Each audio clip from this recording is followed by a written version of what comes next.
Hello, I'm going to try again. I'm sorry I got cut off last time. I'm just talking really about the fact that the mainstream media, the Western mainstream media, have got its knickers in a twist, completely in a twist, about this small fire in a bucket on a train in London. It's a small fire. It wasn't a massive terrorist attempt, and it was an amateur thing, and I don't care. They keep talking about how it was like the mother of all bombs, really. It wasn't the mother of all bombs. Nothing bloody happened. Meanwhile, the whole mainstream media is ignoring the genocide and ethnic cleansing of the Rohingya Muslims. What the hell has the world come to? What the bloody hell has the world come to if the mainstream media can still be harping on about a small fire in a bucket and a woman with a bandage round her head with not a speck of dust on her from this so-called fireball that ripped through the carriages? It's all utter bollocks, and I'm sick of it. I am sick of this scaremongering mainstream media. That's what they're still doing. They're still scaremongering about that small event, about that ridiculously small event. And meanwhile, hundreds of thousands of Rohingya Muslims are being murdered every day. Do you know what they do? Do you know what I saw the other day? I saw a man take off his shoes and pick up a baby. And he took off his shoes so he could swing around and throw that baby in a fire. And throw that baby in a fire. Now that's real. That's real. So why the bloody hell? Why the bloody hell are the mainstream media ignoring that? How can they ignore that and concentrate on a poxy little fire that wasn't even a fire? It looked like a match had lit. I can't bear to see the suffering, and I can't bear to see this one-sided bullshit. We have to start standing up to our media. If you are still paying your television licence in Britain, stop! Because they don't deserve a bloody penny of it. While they can ignore babies being trodden on and burned. While they can do that, and concentrate on scaremongering and fearmongering about ISIS and Islamic terrorism. Look what Buddhists, so-called Buddhists, are doing to hundreds of thousands of people, but the mainstream media in the West doesn't give a shit about them because they're Muslims. They deserve to live in peace and have a land of their own. Or if they can't have a land of their own, at least be deemed as equal citizens. Equal citizens in the country that they're living in. What are they going to do?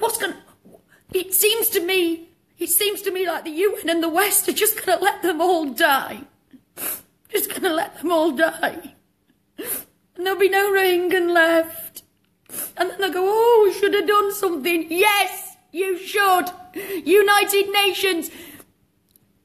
Donald Trump, Theresa May, where are you? Where are you? Do something. What's the bloody point in the UN? What's the point in the UN? Yes, it's genocide. Yes, it's ethnic cleansing, but we're just going to sit here and do bugger all. If you could see the things that I've seen. If the mainstream media actually showed you what is happening there instead of their 5-minute little supposed news story. I can't bear any more of it. I can't bear to live in a world where some people are more important than other people. It doesn't matter what your religion is. It doesn't matter how wealthy you are. There is no one person any more important than another. No one. So please, if you're seeing this, speak out for the Rohingya Muslims before there's just none of them left. Share what you find on the internet. Share it, but please make sure it's the real thing. Please make sure it's really Rohingya, because I have seen a few posts that aren't Rohingya. It doesn't mean they're any less disgraceful and barbaric, but they're not. We must share the truth because the mainstream media aren't. And when I can see a man swinging a baby round and then take off his shoes so he can turn round better before throwing them in the fire. women being beheaded after they've been raped. So all of you out there going on about ISIS, the beheaders, care as much about these people being beheaded. But don't you care about them because they're only Muslims, Rohingyan? Don't you care about that? So not another bloody word about head choppers from you lot until you speak up for the Rohingya Muslims. Because I know fine well that one day my children, my grandchildren are going to ask, what did you do? And I'll say, I spoke up, at least I spoke up.